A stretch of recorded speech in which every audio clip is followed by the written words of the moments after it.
Hello everyone! Welcome po sa isa na namang edisyon nating programa, and this is Solution with me, and my name is Laverne Duco, at maraming salamat po sa ating Panginoon for giving us once again itong napakagandang opportunity na siya po ipapurihan sa pamagitan po ng ating pagsasama-sama, of course, at sa ating pag-aaral ng kanyang nananaganang biyaya sa pamagitan ng kanyang salita. Of course, maraming salamat din po sa mga awiting ating napakinggan from Papuri 16, ang awitin ni Miss Trisha Amper Jimenez Kalinya na sinundan po ng paborito po na ating mga kababayang Bisaya, ang Imo, ang Tanan mula sa Papuri 22 na nagatid sa atin sa oras na 37 minuto makalipas ang alas 7 ng gabi, at kami po ay nagpapasalamat sa ngalan po ng aking buong pamilya. Kami po ay nandito sa aming studio, sa kwarto ng aking anak na si Kuya Aves, ang ating pong technical director. Nagpapasalamat sa Panginoon once again for giving us itong napakagandang pagkakataon para pag-usapan po natin ang mga panukala, admonition, paalaala sa atin ng Panginoon mula sa kanyang salita, nang sa gayon ay ma-enjoy po natin ang pamumuhay sa ating buhay sa gitna ng samot-saring mga kaguluhan sa ating mga palipaligid. At syempre pa, bago po tayo magtuloy-tuloy sa ating mga pag-uusapan, gusto mo nang batiin lahat ng ating mga kaibigan. Kumusta po kayo? Isang mapagpalang gabi, umaga, tanghali, dahil tayo po ay napapanood hindi lang sa buong Pilipinas kundi sa buong mundo, sa iba't ibang panig ng daigdig. Kaya naman po binabati rin natin ang ating mga kababayan. Muli po good morning, good afternoon, and good evening. At ganyan po binabati natin lahat ng ating mga kababayan sa buong Pilipinas. Isang mapagpalang gabi po sa ating lahat because we're coming to you live every Tuesday night at 7:30 dito po sa ating Facebook account. At syempre pa, hindi lamang po tayo napapanood sa ating Facebook account, tayo rin po yung nagkakaroon ng replay sa YouTube channel po ng Solution with Laverne Duco. At yan po ay live ba tayo napapanood din sa TikTok, no, Kuya Aves? At sa mga kaibigan natin na talaga nakatutok sa TikTok, hindi po namin kayo papakawalan dahil nandun din po tayo at mapapanood. At nabalitaan ko mga kabataan po nanonood sa TikTok. Kung meron mang hindi masyadong kabataan, meron din, iilan lang. And of course, tayo rin po ay masusubaybayan via Spotify and Apple Podcast. So maraming salamat po for joining us every Tuesday night. At binabati natin lahat ng mga nagsiselebrate ng kanilang mga anniversaries, birthdays, at anuman po mga pagdiriwang ng inyong isinasagawa. Ibalik po natin sa Panginoon lahat ng papuri kasi siya po ang may kagagawan kung bakit tayo po ay pinagpala pa ng bagong taon. Abay, biyaya po ng Diyos yan kapag kayo po ay nagpa-birthday, kaya hindi dapat ikinakaya ang inyong mga edad kapag tinatanong kayo. Ako po ay in a matter of ilang buwan na lang. May ngayon, June, July. 2 months from now, ako po ay excited na I'll be turning 55. Double grace. Kasi yung number 5 po, it's the number of grace sa Biblia. Amen. So I'll be 55 come July 9. Excited na po ako. Talaga naman, 5 taon na lang, senior na. Pantakin mo yun, para ang bilis talaga ng panahon. And amen po sa mga maagang bumabati sa akin. July pa po ang birthday po na inyong lingkod. And once again, sa mga nagsiselebrate ng kanilang birthdays, anniversaries, monthsaries, ang amin pong pagbati ay nagmumula sa aming mga puso, at enjoy po ninyo ang biyayang hatid sa inyo ng Panginoon. And of course, tonight, binabati natin lahat ng ating mga kababayan. At please po, kung kayo ay naniniwala at napapagpala sa ating mga pinag-uusapan, pakishare po yung ating mensahe at ating pong programa, dahil sadyang napapanahon po ang ating question for tonight. At kung inyo pong napansin, nag-post po kami ni Kuya Ave sa aking personal account, at please pakisagot po yung ating question. Ang sa gayon ay mabasa rin po ito ng ilan sa mga kaibigan, marahil kakilala po ninyo, at magkaroon din sila ng ideya kung ano po yung nilalaman ng inyong mga puso sa ating katanungan for tonight. At ito po ay alamin din natin, hindi lang yung inyong mga tugon sa ating tanong, bagkus alamin din po natin ano ba yung solusyon ng Panginoon para tayo po ay makaiwas at hindi po masuong sa anumang gusot at salimuot ng buhay na ito. Na alam naman po natin, napakadami pong gulo at salimuot ng buhay na ito. Ang daming gusot talaga, pero hindi po naisin at hindi po pagnanaasan ng Diyos na ang kanya po mga anak ay nasusuong sa iba't iba at samot-saring gusot at problema ng buhay na ito. So alamin natin tonight paano tayo makakawala O paano po natin, mas mainam, ano? Kung kayo po ay nasa loob na ng gusot na yan, paano kayo makakawala? At kung hindi pa naman, paano natin mapapanatili na tayo po ay malaya mula sa anumang gusot at salimuot ng buhay na ito. Pero bago yan, bago po tayo tumungo sa ating mga pag-uusapan, gusto ko manang batiin po ating mga kaklase tonight. Of course, marami na tayong mga kaibigan po dito nakatutok. At please, pakishare po yung ating broadcast. At pakisagot na rin po yung ating question dun sa pinost ko sa aking Facebook account. And of course, magandang gabi kay Ate Andeng San Andres. Salamat po for joining us tonight. At sa mga kaibigan po natin sa Taytay, sa Gospel of Grace and Truth Christian Church. Kasama rin natin si Brother Alan Laksina, si Rohano, mabiyayang gabi. Mga kapatid, ang kanyang pagbate. And of course, si Brother John Nosles Dio. Good evening po. And of course, maraming salamat din kay Brother John. Speaking of John, ano nga ba apelido ni Brother John? Nakasama natin. Sulueta, Brother John Sulueta, nakasama natin noong Sunday. Kasi last 2 Sundays ago, tinanong ko siya, bro, kailan ka ba dadalaw sa church? Sabi nga, next Sunday po. Tinutuo nga, at maraming salamat. Siya po ay mula pa sa Tanza, Cavite. Dinayo kami sa Las Piñas ni Brother John Sulueta. Maraming salamat po. At salamat, napaalalahanan ako ni Brother John Nosles Dia. Magandang gabi rin po sa inyo. Naalala ko, magkapangalan sila.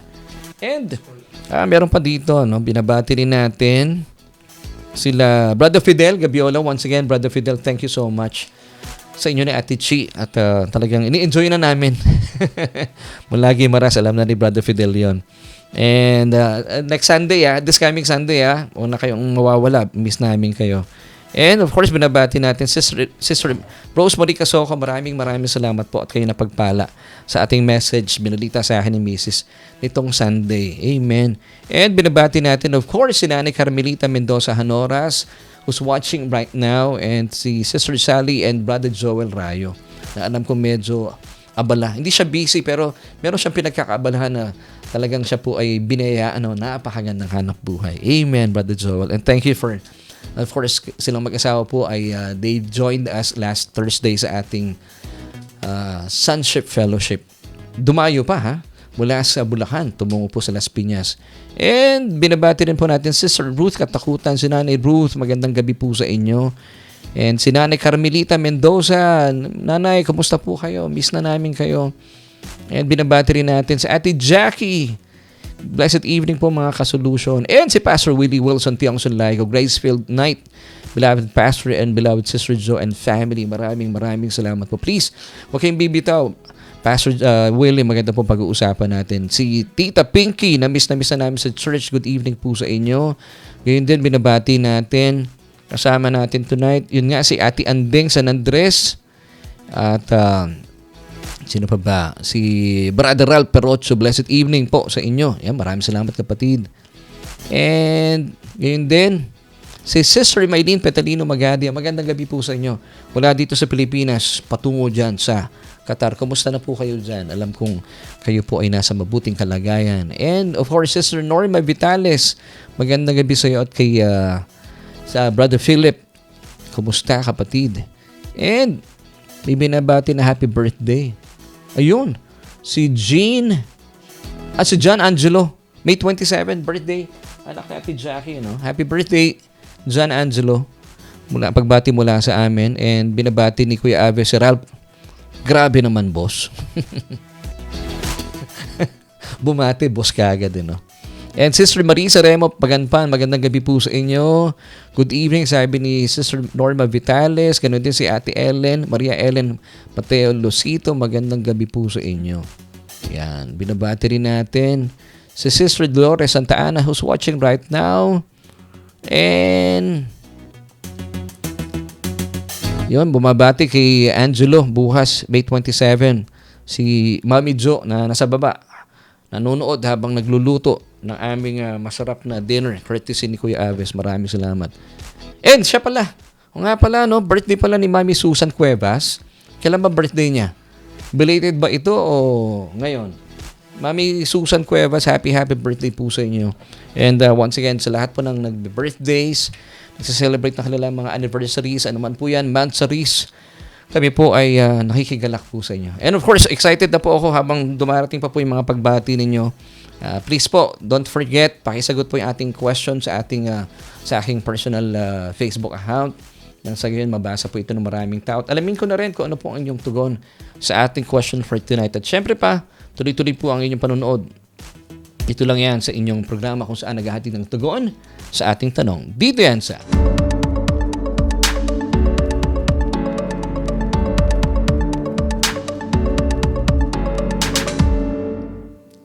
At nagbabalik po tayo, syempre pa dito yan sa inyong programa kung saan, gaya na sinabi ko kanina, nagbibigay po ng tugon sa ating bawat tanong. At ang ating pong message for tonight ay binigyan kong pamagat na how to stay out of trouble. Kasi marami po talagang nasusuong sa samot-saring gusot at gulo at salimuot ng buhay. So alamin natin bilang mga mananampalataya, paano ba tayo makakawala kung kayo po nasa gitna ng gusot na yan? Alamin natin, meron bang panuntunan o mga admonition ng Panginoong Diyos sa atin? Of course. At kung kayo naman po ay gusto nyong isang buhay na malaya at masaya, paano natin mapapanatili ating mga sarili as much as possible, no? Na hindi po tayo nasusuong sa anumang gusot at gulo ng buhay na ito. So alamin natin at gusto ko malaman ng iyong tugon sa ating katanungan. Of course, ito po yung ating question for tonight. What can I do to keep myself out of trouble? What can I do to keep myself out of trouble? So ano po yung maaari natin gawin? Lagay ko lang po dito sa ating question once again. So what can I do to keep myself out of trouble? Wow, praise God. Meron pang pamamaraan ng Diyos para tayo po ay makawala sa mga hindi po na mapanatili po yung ating mga sarili mula po sa mga gusot at gulo at sigalot ng buhay. Well, meron po at napakarami pong admonition at paalala po sa atin ng Diyos. And I've got good news for you bilang pasimula. Dahil maganda po sinisimulan natin at tinatapos natin ating mga pag-uusap sa good news. Bagaman tayo po nahaharap sa samot-saring gusot ng buhay na ito dahil we're still living in this fallen world. Alam niyo po kung bakit po fallen ang mundong ito? Dahil po sa kasalanan. For the wages of sin is death. Pero meron pong kaloob sa atin ng Diyos na libre. At yan po ay buhay na wala hanggan. So habang tayo po ay nabubuhay sa mundong ito, maganda po ay ma-maintain na po natin by the grace of God na ang ating po mga sarili ay malayo sa anumang mga gusot, gulo at sigalot ng buhay. So alamin natin. Once again, sabi ko kanina, I've got good news for you. Bilang mga mananampalataya, naisin po ng Diyos na ang bawat mga anak niya ay namumuhay ng masaya at masigla. So God intended for us to live a life that is freely and lightly. Gusto ko yung word na yun, no? Freely and lightly. That's taken from Matthew chapter 11 verses 28 till 30. Bigay ko po sa inyo itong mga talatang ito in the Message version. Are you tired, worn out, burned out on religion? Sabi po ng Panginoong Jesus sa atin, come to me. So this is an invitation. Get away with me and you'll recover your life. I'll show you how to take a real rest. Wow. So meron palang kapahingaan na hindi real. But Jesus is giving us here, as part of His invitation, sabi niya once again, I'll show you how to take a real rest. Walk with me and work with me. Watch how I do it. Learn the enforced rhythms of grace. I won't lay anything heavy or ill-fitting on you. Keep company with me. So, gusto na Panginoon, lagi-lagi po tayong kasama. And you should be conscious na kasama mo ang Panginoon. He will never leave you and He will never leave you and forsake you. Keep company with me and you'll learn to live freely and lightly. Wow. So God intended for us to live a life that is freely and lightly. Gusto ko yung two words na yun, no? Freely and lightly. Malaya at magaan ang ating pamumuhay. So that's possible. Amen and amen. So bilang patunay na totoo pong naisin ito ng Diyos sa ating mga buhay-buhay, ibalikan po natin ang unang aklat sa Biblia at tingnan po natin kung paano po kinalinga ng Diyos ang unang mga tao ng Kanya po itong nilikha. So napakaganda pong paalala at so sa atin ng Biblia, nang likhain po ni Yahweh Elohim. Yahweh Elohim, ibig sabihin Elohim, God the Creator, and Yahweh the Covenant God. So hindi lang po siya basta manilikha ang Diyos natin. Bagkus siya rin po ay Diyos o Panginoon na may kaugnayan. Gusto niya may kaugnayan sa atin. Kaya po siya Yahweh, a covenant God. Yung Elohim naman ay the God who creates. So yan po ang ating si Elohim, ang ating minamahal na Diyos, ang ating Aba. Amen. So naisin po niya at sadyang pinaboran na po at pinagpalaan ng Diyos ang tao dahil nilikha na po niya lahat ang mga pangangailangan ng tao para busugin ang kanyang mga mata at busugin din po ang tiyan. Kaya po nilikha ng Diyos ang tao sa ika-6 na araw para lahat po ay available na. Ganun po kagalanti ang ating Diyos. Para ano pong dahilan? Una sa lahat, para busugin po ang kanyang mga mata. Sa ganda po ng hardin na inilaan sa kanya ng Diyos. At hindi lamang po natatapos doon. Nag-provide din po ang Diyos para busugin ang kanyang mga pangangailangan, busugin ang kanyang tiyan. So ganun po kagalante ang ating Diyos.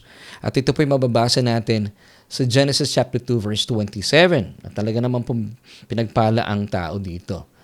And the Lord God formed man of the dust of the ground and breathed into his nostrils the breath of life, and man became a living being. So hindi pa po natatapos dito. Nilikha din po niya ang tayo, sa kanyang sariling wangis at larawan. Sundan po natin ang Genesis chapter 1 verse 26a. Then God said, "Let us make man in our image according to our likeness." Isipin nyo, napakabuti po ng Diyos. Dahil kung ako ang Diyos, lilikha ako ng tao, hindi ko dapat kamukha. Dapat ibang level ako, pero dahil mahal na mahal po ng Diyos ang tao, gusto niya meron siyang kaugnayan. At bilang may kaugnayan, meron tayong things in common because we were created in God's image and likeness. Wow! Purihin po ang Panginoon. Hindi po niya ipinagkait ng kanyang wangis at larawan, bagkus tayo po inilikha sa kanyang wangis at larawan. So kamukha tayo ng Diyos. So doon pa lang, pinabura na tayo at pinagpala niya. So tuloy natin. This time, verse 27a naman, sundan po natin. So God created man in His own image. In the image of God, He created him.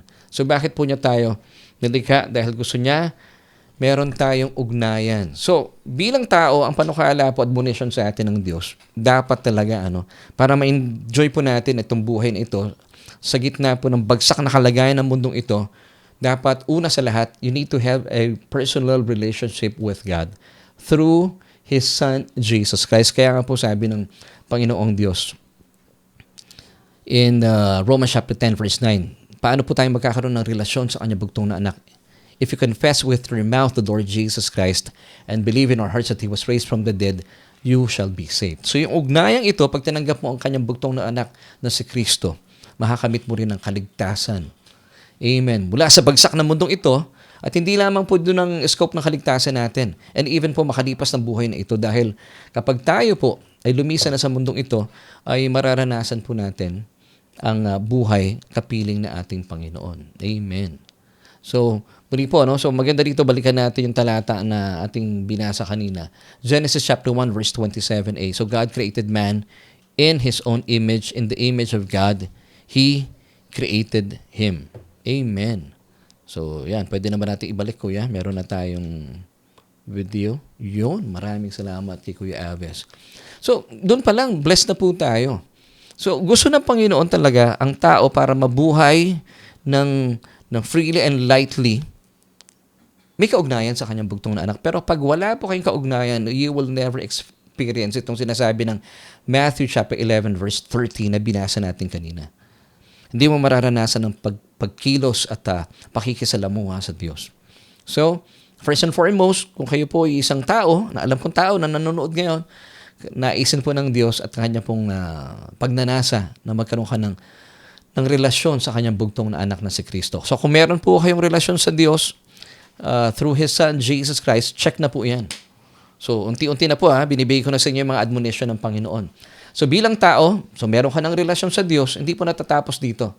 Balikan pa rin po natin ang unang aklat sa Biblia at meron pong ugnayan ng Diyos sa tao dahil we have things in common. We were created in God's image and likeness, pero hindi po natatapos dito. For us to enjoy life, binigyan po ng Diyos, ni Yahweh Elohim, ang unang tao, ng trabaho. So bilang mga tao, dapat tayo po ay nagtatrabaho rin para tayo po ay mamuhay ng may kaalwahan.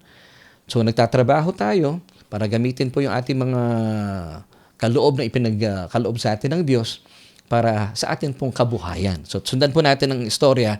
So dito naman, let's read Genesis chapter 1 verse 26b, yung ikalawang bahagi ng binasa natin kanina. Let them have dominion over the fish of the sea, over the birds of the air, and over the cattle, over all the earth, and over every creeping thing that creeps on the earth. Sundan po natin. Ito po ay admonition din ni Apostol Pablo sa mga kapatiran sa Thessalonica. Now, of course, ito rin po ay para sa atin bilang mga mananampalataya. For even when we were with you, sabi niya in 2 Thessalonians chapter 3, verse 10, we commanded you this, if anyone will not work, neither shall he eat. So ito po ang kalooban ng Panginoong Diyos sa atin bilang mga mananampalataya para tayo po ay maging pagpapala din at hindi po tayo pabigat sa ating mga pamilya. Magbanat tayo ng buto, magtrabaho po tayo. Kung kayo po ay tapos ng mag-aral, magtrabaho. Kaya na sinabi ko kanina, hindi po tayo pabigat sa ating pamilya. At ito po ay panukala kasi admonition ito sa atin at programa ito ng Diyos sa atin. Ganon din po ang ginawa niya kay Adan. Binigyan siya ng trabaho para pamahalaan ang kanyang mga iba pang nilikha. Di ba? Napakabuti ng Panginoon. So yan po ang panawagan sa atin ng Panginoong Diyos. Sundan po natin ang isa pang talata mula sa Genesis chapter 2 verses 20 till 21 naman bilang patunay. So Adam gave names to all cattle, to the birds of the air, and to every beast of the field. But for Adam there was not found a helper comparable to him. Yun. So ito po, sundan natin, sabi ng verse 21, and the Lord God caused a deep sleep to fall on Adam, and he slept. So kung tayo po ay binigyan ng Diyos ng trabaho, panawagan naman po ito sa mga taong, sa mga manggagawa. Huwag po tayong workaholic. Ayaw po ng Diyos na tayo po yung workaholic. Kung kayo po yung nagtatrabaho, enjoy yung inyong trabaho na ibinigay ng Diyos. Pero, kailangan pa rin pong nagpapahinga. Kasi may mga kapatiran tayo, sobrang workaholic. Hindi po kalooban din ng Diyos yan. Yung tama lang. Kung magagawa po ninyo from 8 to 5, then 5 uwi na. Kasi dito po ang ginawa ng Panginoon. Pinatulog po si Adan mula po sa kanyang paghahanap buhay. Nakita niyo yung pagkakasunod-sunod?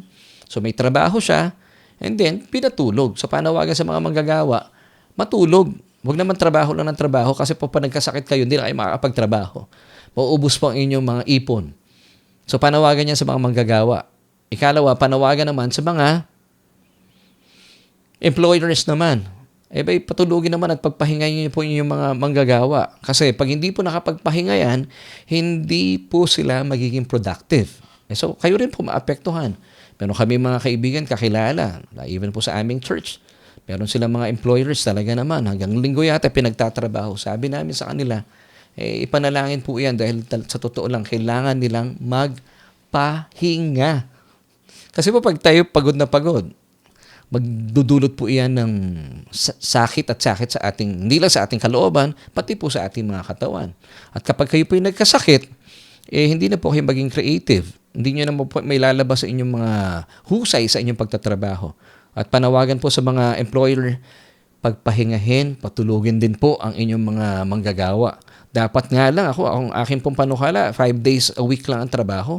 Yung 6 na araw, sobrang haba na nun. Bigyan nyo naman ng panahon. Yung mga manggagawa para sa kanilang pamilya at sa kanila rin pong pagsamba.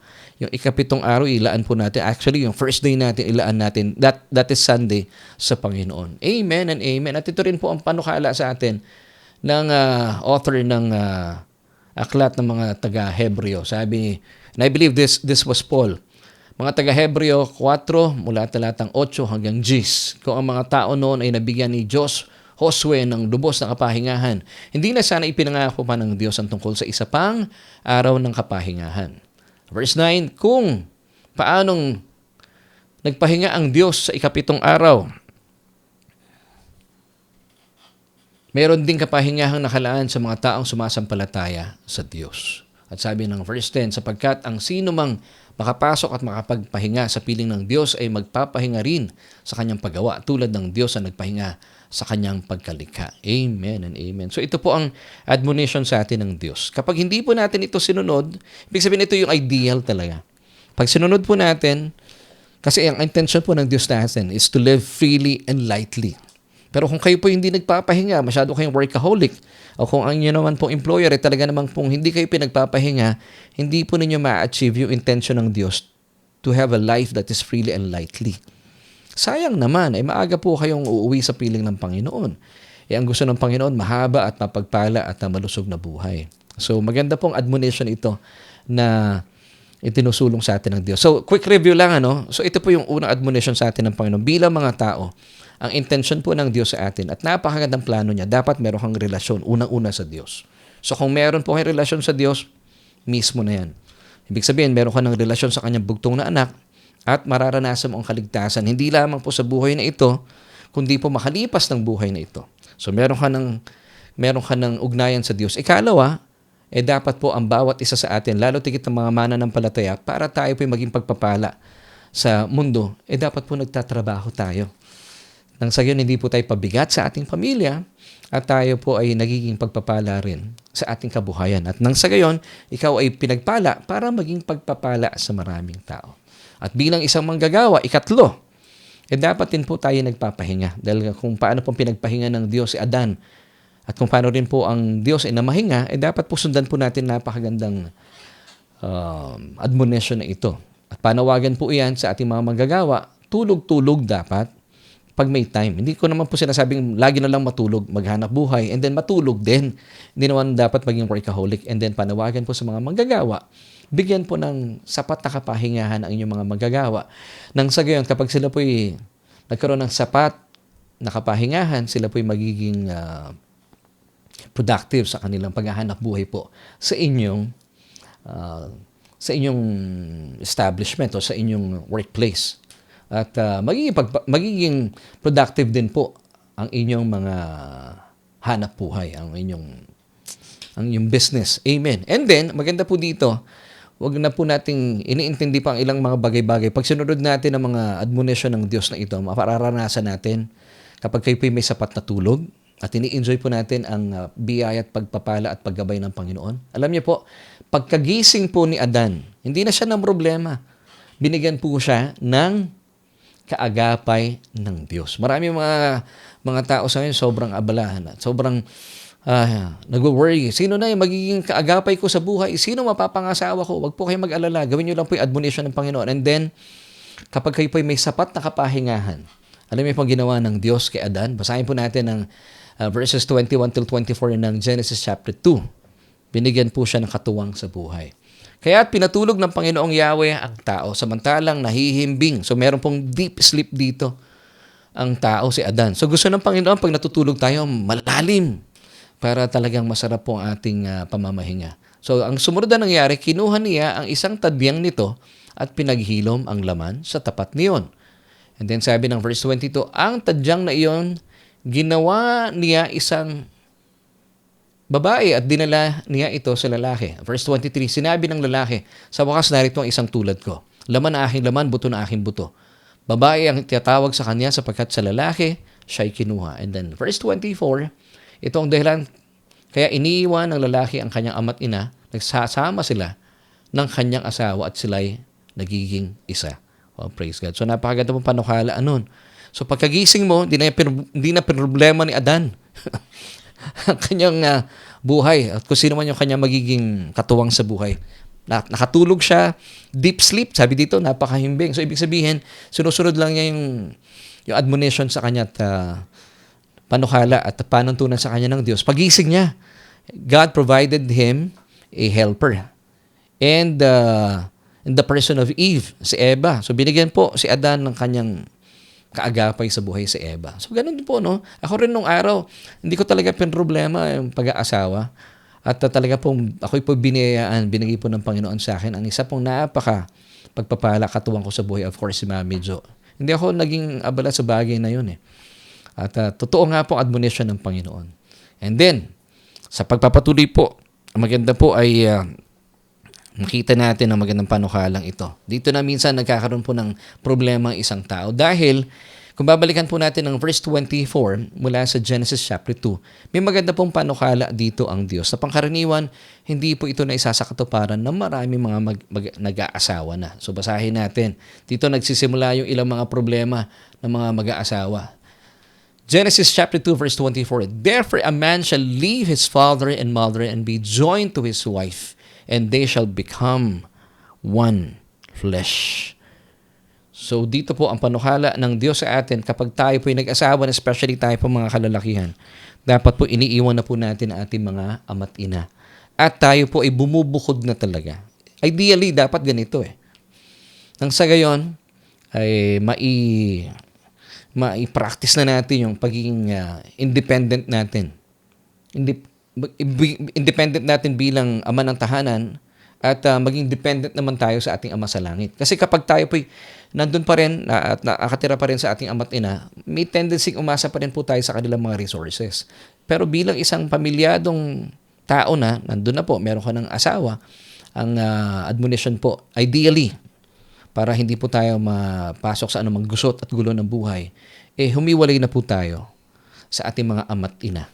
Nang sa gayon bilang lalaki, ay talaga po maisulong na natin yung napakagandang plano ng Diyos para sa atin. Maging independent po tayo, may trabaho na tayo nun eh. At tayo po'y maging dependent naman sa provision sa atin ng Diyos. Para na-enjoy natin kung paano po kumilos ang Diyos sa ating mga buhay at hindi tayo umaasa sa ating mga magulang. Kasi kung hindi po natin tutup din itong napakagandang admonition or panukala at panuntunan sa atin ng Diyos, dito na nagkakaroon ng problema pangkaraniwan ng mga pamilyang Pilipino. Kasi pag nakatira po tayo o tinitira natin yung ating mga asawa sa ating mga nanay at tatay, dito na po nagkakaroon ng problema na kadalasan kasi, ito po pasintabi po sa ating mga minamahal na mga nanay at titay. Ako'y naranasan ko to dahil sa amin po kasi, nung kami po yung naging mag-asawa na ni Mrs., namatay po yung mami ko bago po kami magpakasal. And then we've decided, nag-usap kami mag-asawa, wala pong titirahan yung tatay ko. So tumira po siya sa amin. Mabait naman po ang tatay ko, kaya lang, para bang likas yata sa mga lolo't lola na sila po spoiler. So nagkaroon po kami ng problema sa aming pagpapalaki sa aming panganay na anak. Of course, si Kuya Aves, naging spoiled po siya sa lolo niya. At nagkakaroon po ng sigalot sa bahay dahil nahihirapan akong disiplinahin yung aking anak. Wala pa noon si Arian eh. Kay Aves pa ako medyo nahihirapan noon. Dahil ni-spoil po siya ng kanyang lolo. At dumating po kami sa punto na talagang nag-uusap kami lagi ng aking ama. At nagkakaroon po ng samaan ng loob. So, case-to-case basis po ito. Until sa dumating po yung panahon, sabi ko, Dad, wag niyo na pong bigyan ng gulo yung ating pagsasama bilang mag-ama. Bigyan niyo na po sa akin yung pagdisiplina sa aking anak. At buti na lang sa biyaya po ng Panginoon, sa matagal na panahon din na medyo nag-struggle kami sa bahaging ito na aming buhay bilang mag-asawa ni Mami Jo. Sumunod naman si Daddy kasi nakita niya na-spoil naman talaga yung bata na si Aves. Pero salamat sa Panginoon, naging madali naman po para sa aming mag-asawa na i-redeem yung aming anak na si Aves at siya po ay sumunod sa amin.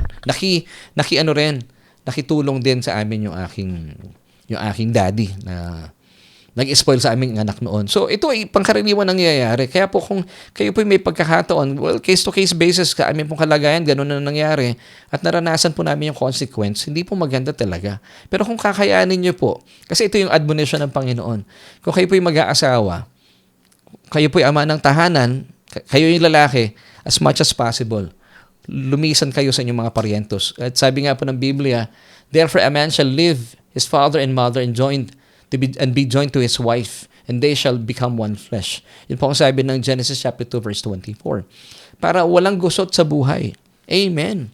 So kung meron po mga nagpaplano dyan mag-asawa na, sundin po natin ang magandang panukala. Kasi ako personally naranasan ko mahirap At kung kayo naman po ay kagaya namin noon, kausapin po ninyo inyong mga biyanan o inyong mga nanay at tatay. Kung ito po ay naging spoiler din sa inyong mga anak, kausapin po sila na maayos, gaya po ng ginawa po namin, at ipaliwanag sa kanila. Kasi sabi ko rin sa daddy ko nung araw, Dad, baka dumating ang panahon, kayo po ay maunang umuwi at maiwan sa akin yung aking anak, mahihirapan ako pag spoil po yung aming anak. So, kapag dinidisiplina ko po yung anak ko, sabi ko sa daddy ko nung araw, dinidisiplina namin ni Jo, sumang-ayon na lang po kayo. Pag sinabi namin ganito, sumang-ayon kayo, wag na yung kukontra pa. Kasi nahihirapan din po yung bata kung sino yung susundin. At pangkaraniwan, syempre, susundin niya yung pabor sa kanya. So nagkakaroon po kami ng sigalot. Pero kung kayo po naman sa ngayon, kung mag-aagapan pa at kakayanin naman, Pero dapat talaga ito yung napakagandang panuntunan. Kung nagplano na kayo mag-asawa, dapat po kasama sa plano ninyo, sumeparate na kayo sa inyong mga ama't ina at mai maranasan po ninyo ang pagiging independent ninyo bilang ama ng tahanan o bilang asawang lalaki at maranasan po ninyo ang pagiging dependent sa Ama natin sa langit at maranasan po ninyo ang kanyang nananaganang provision sa inyong mga buhay. At huwag na po nating abalahin ang ating mga ama't ina. At nang sa gayon ay pag meron kaming pagkakataon na dumadalaw na lang sa inyong mga nanay at tatay, mas masaya po yun eh. Hindi yung kasama nyo na naging familiar kayo sa isa't isa, wala na po yung sense of excitement pag nagkikita kayo. Magkasama na kayo sa bahay. So, hindi po ito ideal. Kasi hindi po ito yung admonition ng Panginoon sa atin. Paalala lang po yon para tayo po ay makaiwas sa mga trouble sa ating buhay. And then, mga kapatid, sa pagpapatuloy po, dito po, meron pa isang gusot na nangyari kay Eva at kay Adan. Tuloy po natin ang kwento. Bagaman, hindi po nagkulang ang Panginoong Diyos sa kanya pong pagpapaalala kay Adan. Kasi po, ipinaalala kay Adan na ating Panginoong Diyos ang kanyang kautusan. Ito po yung first spoken commandment. Sabi po niya in Genesis chapter 2 verses 16 till 17, "And the Lord God commanded the man, saying, Of every tree of the garden you may freely eat." So lahat daw po ng mga bunga sa bawat punong kahoy sa Garden of Eden, they may freely eat. Pero ito po yung first spoken commandment ng Panginoong Diyos kay Adan. "But of the tree of the knowledge of good and evil, you shall not eat. Why? For in the day that you eat of it, you shall surely die." So meron pong panukala dito. Actually, this was the first spoken commandment ng Diyos kay Adan. So hindi po siya nagkulang.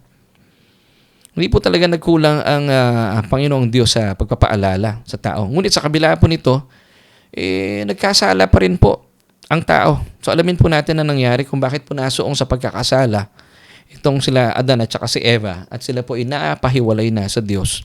At sila nga po pinaalis na sa Garden of Eden. So alamin natin bakit. At sundan po natin ang kasaysayan in Genesis chapter 3 this time, verses 1, 2, and 3. "And the woman said to the serpent, We may eat of the trees." Ay, wala dito yung 1, kuya. Dito. Basahin ko muna yung verse 1, ha? Hindi natin nailagay pala dito yung verse 1. Basahin ko yung verse 1. "Now the serpent was more cunning than any beast of the garden, any beast of the field, which the Lord God had made. And he said to the woman, Has God indeed said, You shall not eat of every tree of the garden?" Sinabi po dito, meron. Okay. Bigay ko po sa inyo para makita nyo. "Now the serpent was more cunning than any beast of the field, which the Lord God had made. And he said to the woman, Has God indeed said, You shall not eat of every tree of the garden?" So ito po yung tanong nung ahas dun sa babae. And the woman, sabi ng verse 2, said to the serpent, "We may eat the fruit of the trees of the garden.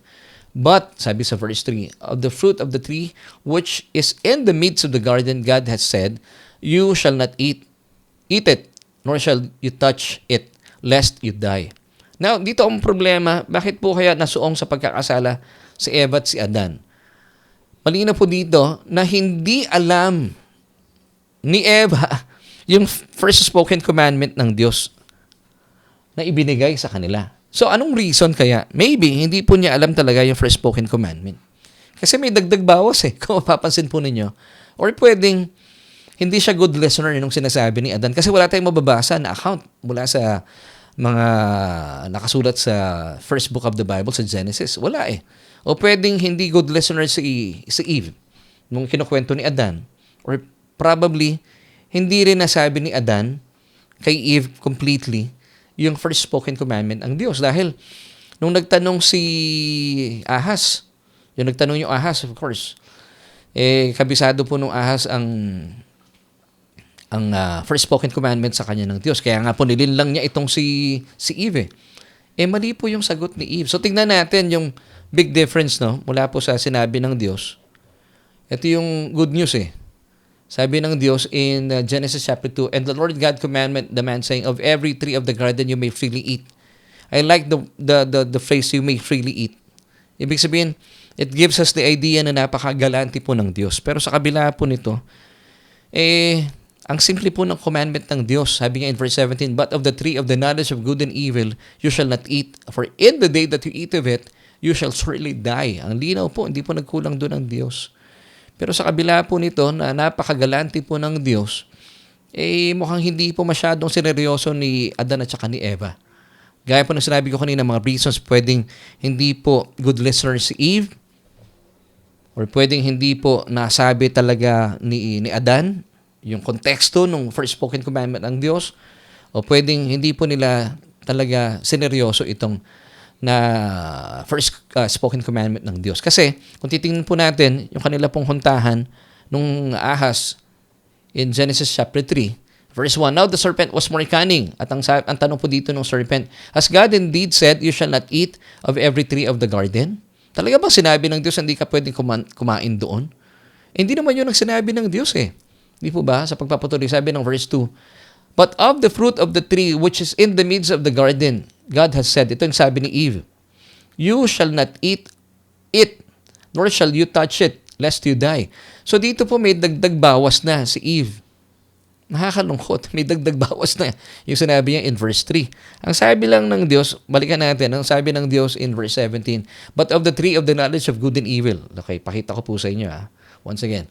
Ang sabi lang dito ng Diyos, "But of the tree of the knowledge of good and evil, you shall not eat, for in the day that you eat of it, you shall surely die." Pero dito, dinagdagan na po ni Eve, "You shall not eat, nor shall you touch it." Wala namang sinabing gano'n ng Diyos eh. Now, bakit po nagkakaroon ng problema dito ang tao at sila po'y nasuong sa pagkakasala? Because hindi po nila alam ang salita ng Panginoon. Doon po nagkakaproblema, marami mananampalataya. Kaya nasusuong sa trouble. Kaya sila po'y nagkakaroon ng gusot sa buhay. Hindi nila inaalam ang tunay na sinasabi at konteksto ng salita ng Panginoon. So marami po mga tao at mananampalataya ang nararanasan po ito. Na pangkaraniwan, amin lang na amin sa church, hindi po nila alam ang tunay na mensahe ng Ebanghelyo. Ang napapakinggan na pala nila, ibang kwento, pag tinanong sila ng kalaban, hindi nila alam ang sagot. Dahil mali po yung kanilang natanggap na Ebanghelyo. Anong tawag sa maling Ebanghelyo? Fake news. Ibang kwento. Now, sundan pa po natin. Ito pa ang pandiling lang ng Diablo kay Eve in verses 4-7, still with Genesis chapter 3. "Then the serpent said to the woman, you will not surely die." Yun na, kasasabi lang ng Diyos, "For in the day that you eat of it," ano po yung hindi nila dapat kainin? Yung bunga mula sa punong kahoy, the tree of the knowledge of good and evil.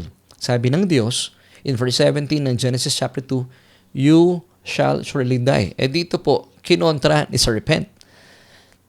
"You will not surely die." Now, sundan pa po natin, sabi pa ng serpent bilang kanyang panlilinlang kay Eve. Actually, si Eve ang kausap niya dito eh. "For God knows that in the day you eat of it, your eyes will be open and you will be like God, knowing good and evil." Now, yun ang problema. Hindi nila alam ang katotohanan. Ang katotohanan, nilikha na sila ng Diyos sa wangis at larawan niya. So, hindi na kailangan kumain pa mula sa ipinagbabawal na punong kahoy. So, dito pinapalabas po ni Satan na masungit ang Diyos. At marami pong tao sa ngayon naniniwala sila na masungit ang Diyos. Hindi po masungit ang Diyos. Isipin niyo po, going back to Genesis chapter 2, verses 16 and 17. Sa verse 16 sabi, "Of all the trees in the garden, you may freely eat." For example, ito po ay conservative. Kunwari, ang puno po sa Garden of Eden ay 100. Sabi doon, "Of all the trees in the garden, you may freely eat. But, nag-iisa lang, huwag kang kakain." So, 99, pwede nga kumain libre. Pero isa lang ang pinagbabawal ng Diyos.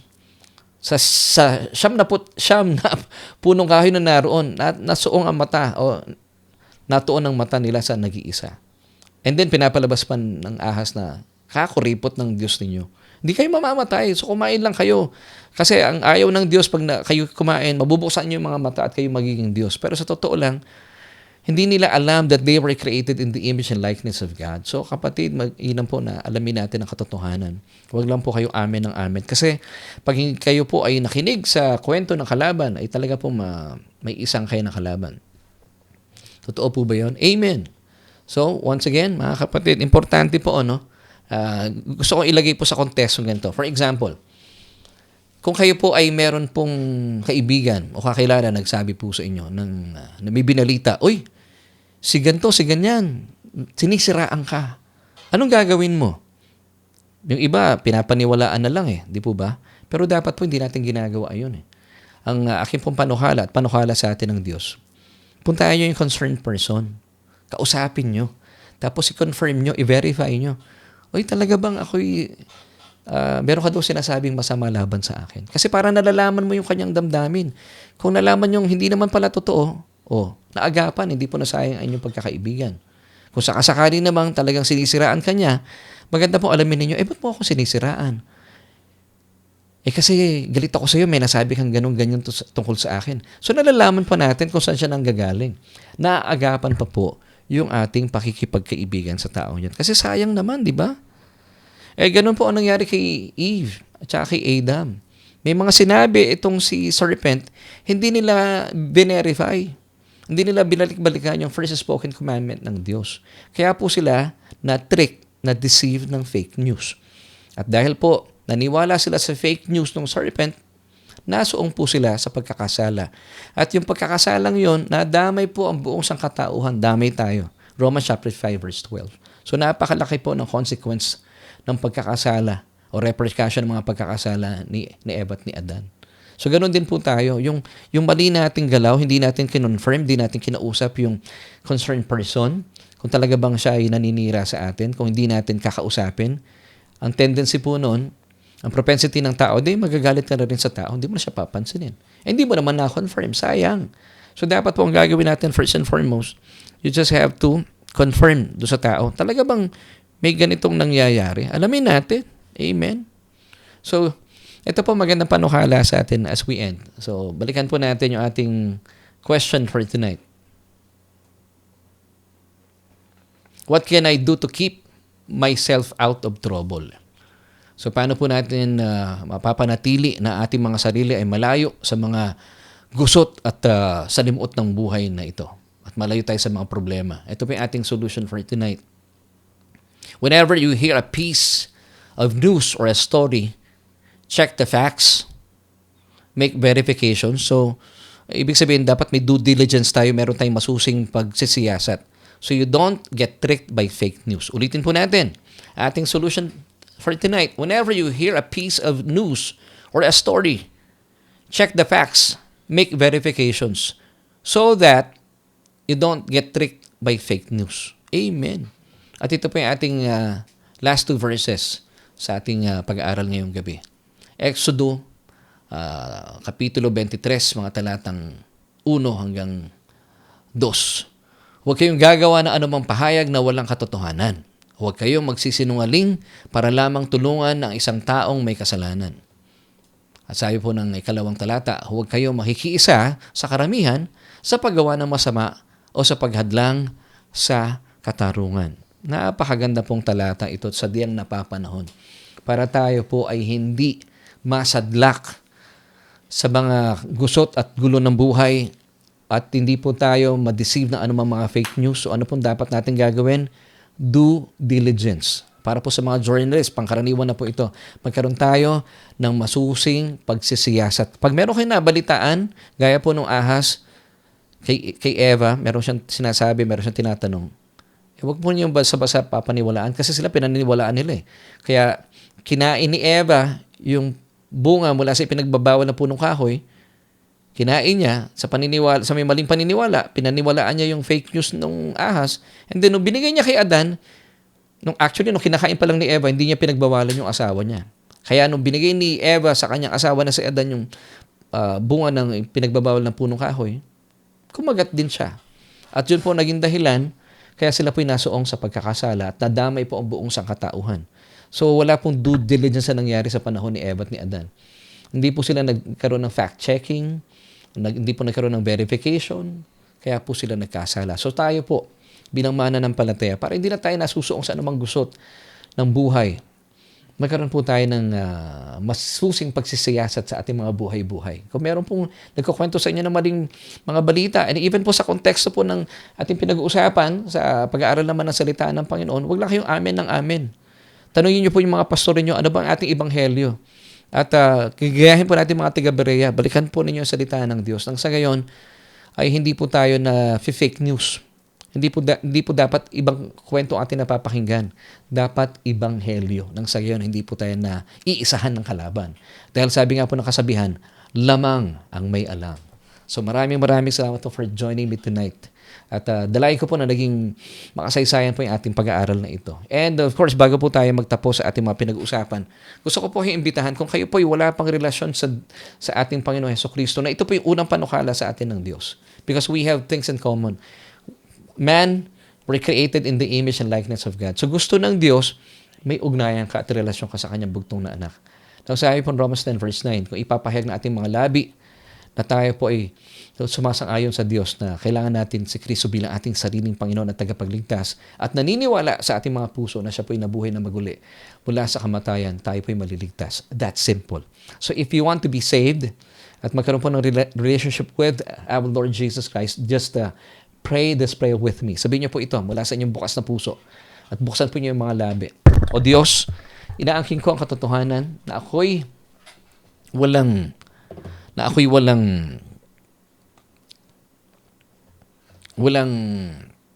kakayahan na iligtas sa aking sarili.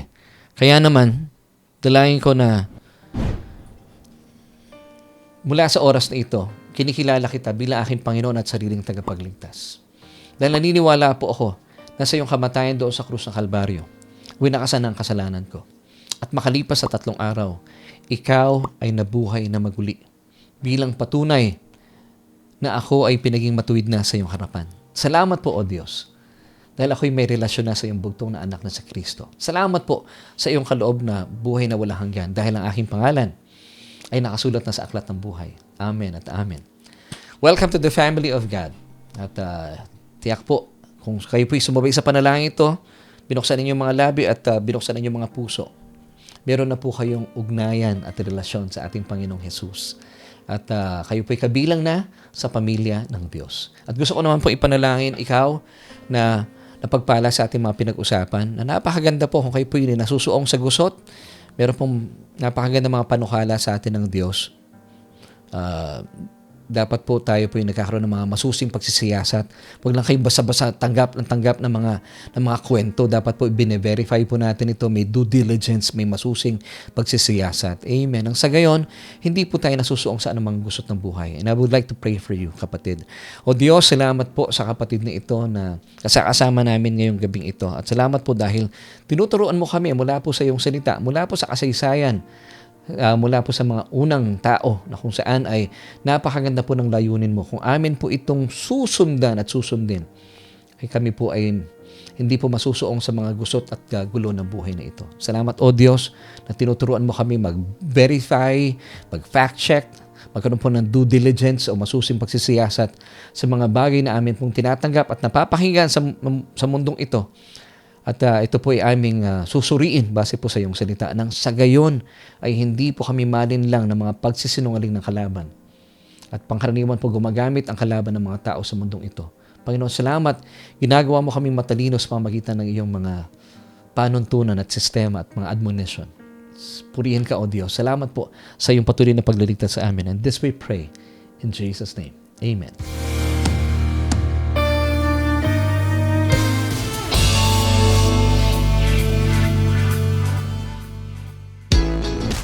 At maraming salamat for joining me tonight. Tayo po ay nasa huling bahagi na nating programa. It's 30 minutes after 8 and I pray na kayo po ay napagpala sa ating mga pinag-usapan. And thank you po for joining me tonight. But before we go, before we say goodbye, maraming salamat po muna. Gusto ko muna batiin ang ilan po sa mga kaibigan natin. Thank you kay Sister Becky Amber. Sabi niya yes and amen. And kay Nanay Ruth Katakutan, yes, amen. God's word is the truth. Salamat po kay Nanay Meng Francisco rin. Blessed evening po. Kay Brother John Paul Song. Nagbigay siya ng talata dito, Proverbs 21:23. Whoever keeps his mouth and his tongue keeps himself out of trouble. Mismo, bro. Daloy Gnosis, amen. Brother Jerome Petalino, maraming salamat for joining us. Amen. Si Sister Carmencita Paganpan. And si Nanay. Ako, maraming salamat po, Nanay. Good evening din po sa inyo. Sister Rosemary Casoco, noted po, Pastor. Maraming salamat. And Pastor Willie Wilson Tiongson Laigo, maraming salamat po for joining us. And then, Sister Linden Macaraig, Sister Rosemary Casoco, Janet Arbuyas, Sister Leonora Dacumo, salamat po for joining us tonight. Nakasama rin natin si Brother Joel Rayo, si Brother Ricky Villarasa Lucito, si Ate Ellen, kasama rin natin. May pinapabati siya dito si Pastor Lim and Pastora Ruth. Magandang gabi po sa inyo. And salamat din kay Ate Amiel Flores, kasama natin tonight. Brother Eric Jason El Posar, magandang gabi po sa inyo. And Sister Sally Geronimo Rayo, very timely pala ito. Yes, mismo po. Dalayan ko po na. Diba? Ang galing, ano? Usong ang fake news ngayon eh. So dapat may mga verifications, may mga fact-checking talaga para hindi po tayo naisahan. Sister Gia Bernardo Castro, magandang gabi po sa inyo. At Lizalyn Argana, maraming salamat for joining. Brother Tony and Sister Maribel and Ate Ada Granados, good evening po sa inyo. Sister Gigi Casobal Mendoza, good evening din. And Sister Fes Olay na Mapala, magandang gabi po sa inyo. At sa marami pa po natin nakasama, Nanay Carmelita Mendoza Hanoras, maraming salamat po sa inyo. Meron ba tayo sa TikTok? Wala eh. Hindi ako marunong magbasa sa TikTok eh. And thank you po for sharing the message, Pastor. Sabi ni Brother Ralph Perocho. Amen. Sabi ni Sister Maylene Petalino Magadia. So muli po, before we end, muli pong paalaala, kung meron kayo natatanggap, and even po, sa lahat po ng larangan, lalo tigit sa message po ng Ebanghelyo, mag-fact check po tayo. Kaya nga po ako sa church, pinapakita ko yung mga verses eh. Huwag po kayong basta amin ng amin. Sundan po natin yung ginagawa ng mga taga-Berea. Binubuksan nila yung kanilang mga Biblia in those days. At talagang fina-fact check po nila. Tama ba yung sinasabi ni Pablo? Gawin din po ako sinasabi ko rin sa ating mga members. Magkaroon ng mga fact-checking, verification. That's due diligence. Masusing pagsisiyasat. At gawin din po tayo sa ating buhay bilang mga Pilipino. Huwag lang po kayong tanggap ng balita na nanonood ng mga iba't ibang mga sinasabi ng mga influencers. Mas maganda po doon kayo sa mga journalist makikinig para may totoong due diligence. Kasi yung iba, hindi ko po nilalahat, ang iba pong mga influencers nakabase lang po yan sa content nila at sa kanilang mga emosyon. So, pwede po silang magkamali. Pero kapag mainstream media, may nagbabantay po sa kanila. At kasama po yun, bilang mga journalist, kailangan po may due diligence. Amen and amen. Salamat sa Panginoon for giving us this message. And kung kayo po yung napagpala at naniniwala sa ating mga pinag-uusapan, please pakishare po yung ating broadcast nang sa gayon marami pong mapagpala at matuto sa ating mga pinag-uusapan. At salamat po for joining me tonight. At sa kalan po na aking buong pamilya, si Mami Jo, of course si Arian, at si Kuya Abe sa ating technical director. Nais po namin iwan sa inyo ang 3 John chapter 1 verse 2. Beloved, I wish above all things that you may prosper and be in health, even as your soul prospers. Bye!